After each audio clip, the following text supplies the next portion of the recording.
Caitlin should be grateful she makes $16 million off the court, because without the platform that the WNBA gives her, she wouldn't make anything. Players should be on their knees thanking their lucky stars for the media rights deal that I got them. The real threat to our league isn't money, it isn't ratings, or even missed calls. It's the lack of accountability from the league office. The WNBA just had one of its wildest days in league history. Just a few days ago, Napheesa Collier dropped an absolute bomb during her exit interview, revealing that WNBA Commissioner Cathy Engelbert told her in a private conversation that Caitlin Clark should be grateful to the WNBA for her endorsement deals, and that players should be on their knees thanking her for the media rights deal. Yeah, you heard that right. On their knees thanking the commissioner. It's kind of crazy because you don't hear any commissioner in all of sports talking like this. Not Roger Goodell in the NFL, not Adam Silver in the NBA, not Rob Manfred in the MLB. And that's just the beginning. Collier called the WNBA's leadership the worst in the world and exposed how the commissioner dismissed concerns about officiating and revealed the commissioner never even reached out after Collier suffered a season-ending injury in the playoffs. So you might be wondering, why on earth is this such a big deal? Well guys, this is the exact type of drama that could lead to a league-wide lockout that could completely destroy all the momentum the WNBA has built. And wouldn't it be the most WNBA thing ever to destroy all the momentum that they just built? So let me break down everything that just happened, why dragging Caitlin Clark into this is a massive deal, and what it means for the future of women's basketball. So make sure you drop, like, subscribe, and turn on our notifications to get the latest basketball news to your device. And now that we get all that out of the way, cue the intro.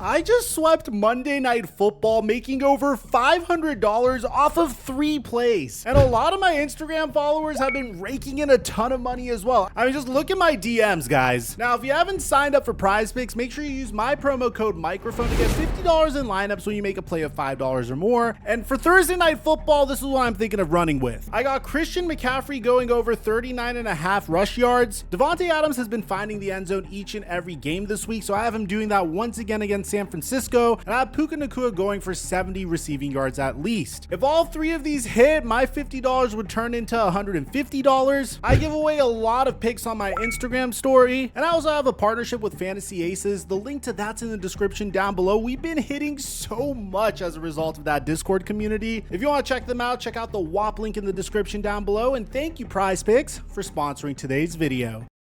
Mic check 1 2 1 2. What's going on, everybody? Let me set the stage for you guys real quick, because this is why all of this came out just the other day. The Minnesota Lynx just got eliminated from the playoffs by the Phoenix Mercury, and their season ended in the most brutal way possible. In the final seconds of Game 3, Napheesa Collier got injured on a controversial no call. Head coach Cheryl Reeve got ejected trying to get at the refs, and after the game, Reeve went on a 2-minute rant calling the officiating effing malpractice. For the leadership to deem those 3 people semifinals playoff worthy is malpractice. So Reeve got suspended for Game 4. Collier couldn't play because she tore ligaments in her ankle, and the Lynx got eliminated. So when Napheesa Collier sat down for her exit interview today, everyone knew she had things to say, but nobody expected this.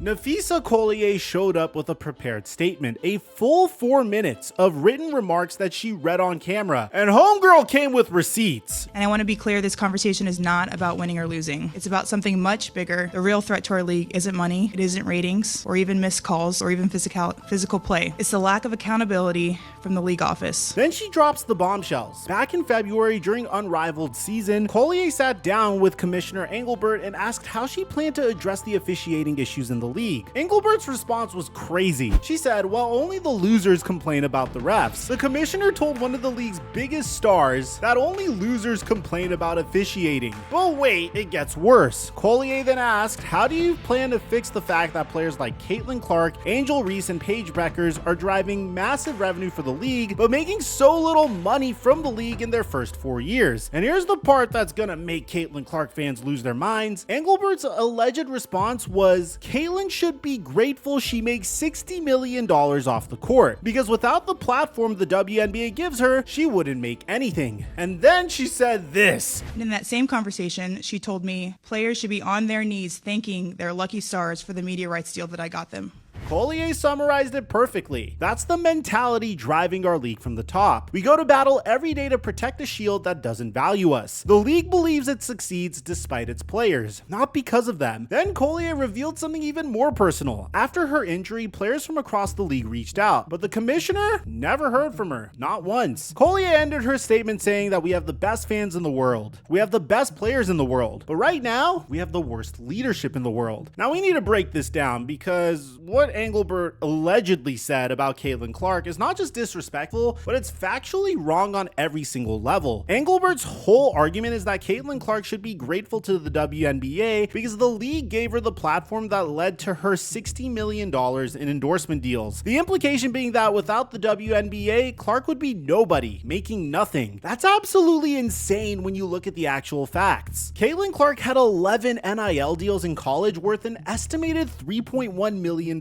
That's before she ever stepped foot in a WNBA arena. She graduated from Iowa as a millionaire, ranking 4th among all NIL eligible college athletes and 1st in women's college basketball. Nike signed her to an 8-year, $28 million deal that includes her own signature shoe, making it the most lucrative endorsement contract ever signed by a women's basketball player. Gatorade, State Farm, Wilson, Gainbridge, all these major brands lined up to work with her. In 2024 alone, Clark made an estimated $11 million from endorsements, with Nike being her most valuable deal. You know how much she made from her WNBA salary that same year? Roughly $100,000. Her WNBA salary was literally 1% of her total earnings. The WNBA didn't create Caitlin Clark's marketability. Caitlin Clark created it herself by being so good at basketball that she became the all-time leading scorer in Division I college basketball history, men's or women's, by having a play style that's electrifying to watch, and by having a personality and work ethic that brands want to be associated with. And let's be real here, the timeline doesn't even make sense for Engelbert's argument. The WNBA's massive new media rights deal was agreed upon before the start of the 2024 season, before Clark officially began in the WNBA. The deal jumped from $33 million with ESPN to around $200 million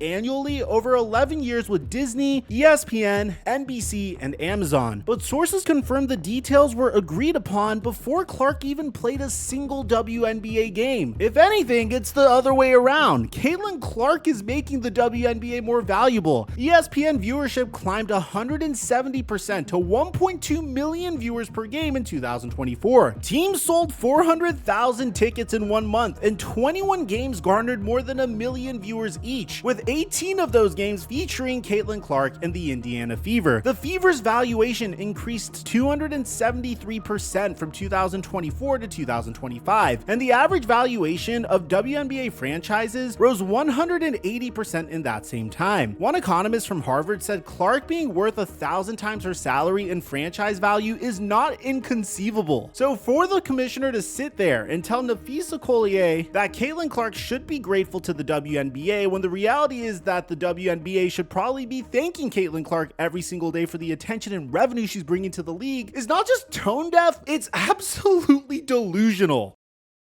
But here's why all this matters even more. The WNBA's collective bargaining agreement expires on October 31st, which is literally next month. And right now, the players in the league are miles apart on a new deal. To understand what's at stake, you gotta understand how players are getting paid right now. The current WNBA salary cap is just over $1.5 million per team. The maximum salary is around $250,000. Caitlin Clark is making $78,000 this season. Meanwhile, the NBA salary cap is $140.5 million, more than 100 times higher than the WNBA. Now, before anyone starts with the, well, the NBA makes more money argument, which I've made plenty of times in my previous content, here's what the players are actually asking for. They're not asking to make NBA salaries. What they want is revenue sharing. In the NBA, players get about 49 and 51% of basketball related income. Right now in the WNBA, players are getting about 9.3% of league revenue. The players want a percentage percentage of revenue that grows with the business, similar to how it works in the NBA. The league's latest offer, according to sources, dramatically increases salaries in the cap, with some suggesting that max salaries could reach $1 million, but it still follows the same fixed model as the current CBA, with salaries rising at a predetermined rate instead of being tied directly to how much money the league is actually making. And remember that media rights deal Engelbert said players should be on their knees thanking her for? That's $2.2 billion over 11 years, or $200 million per year. The league also secured record-breaking expansion fees of $250 million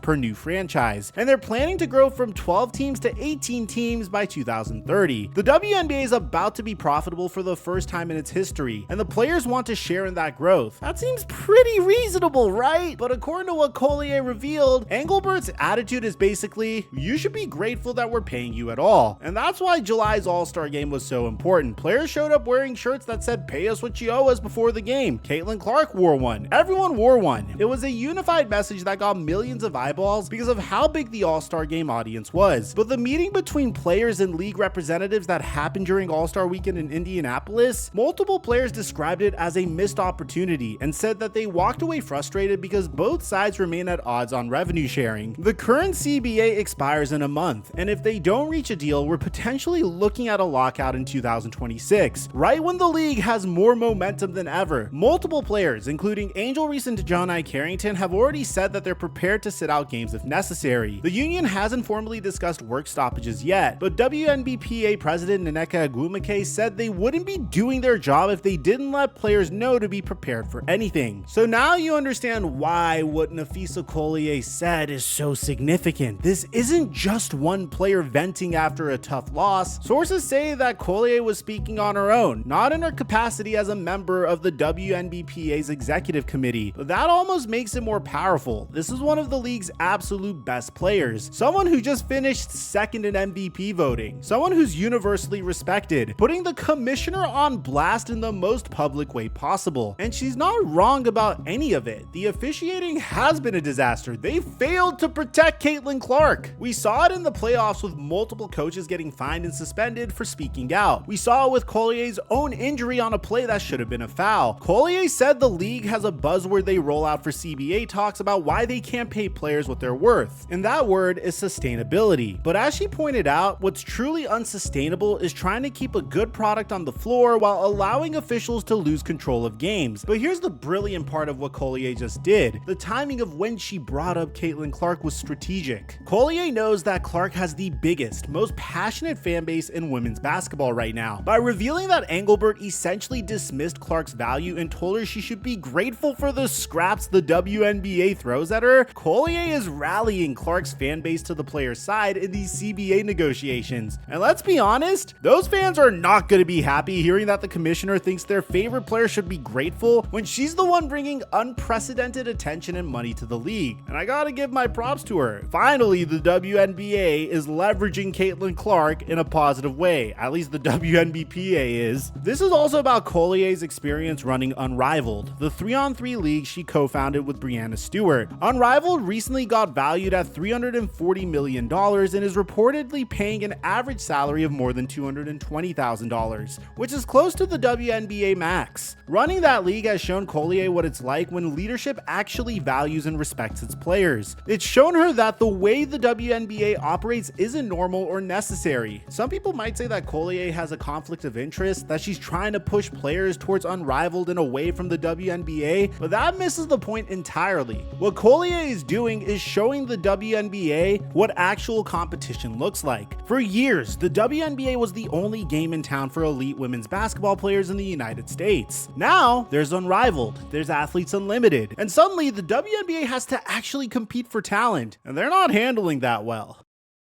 Look, I'm not going to pretend to know exactly how this plays out because this is an unprecedented situation that I haven't seen in other sports before. The WNBA could come to its senses and realize that the players have all the leverage right now because the league has never been more popular, and give them a better deal that includes actual revenue sharing. Or we could be headed for a work stoppage, a lockout, and a complete disaster right when the league should be celebrating its success. What I do know is that Nafisa Collier just completely changed change the conversation. By revealing these private conversations with Engelbert, by putting actual quotes out there to show the mentality of WNBA leadership, by specifically bringing Caitlin Clark into it, she's forced this issue into the mainstream in a way that's impossible to ignore. And for Caitlin Clark specifically, even though she wasn't the one who said any of this, her name is now attached to the biggest labor dispute in WNBA history. The commissioner of the league apparently thinks Clark should be thankful for the opportunity to make $78,000 a year while bringing in hundreds of millions of dollars in value. Think about that for a second. The person in charge of growing women's basketball doesn't seem to understand that Caitlin Clark is the growth. The next month is going to be crucial. We've got CBA negotiations that could make or break the league's future. We've got players who are more united and vocal than ever. We've got a commissioner who, based on what we just learned, seems completely out of touch with the very players who are making her league successful. And we've got Caitlin Clark's massive fan base now paying attention to labor negotiations they might not have cared about before. This is bigger than basketball. This is about respect. It's about value. It's about whether the people who actually put in the work and take the risks get to share in the success they create. And after what Nafisa Collier said today, there's no going back. The mask is off. We all see what's really going on now. So let me know in the comment section down below, whose side are you on? It's completely fine to think, hey, the WNBA is finally turning a profit and we shouldn't be paying these players more yet. At the same time, this is the first time I saw things from the player side, and I wanted to bring you guys an update as a result of it. Let me know whose side you're on in the comment section down below. Aside from that, I'm your boy Mike,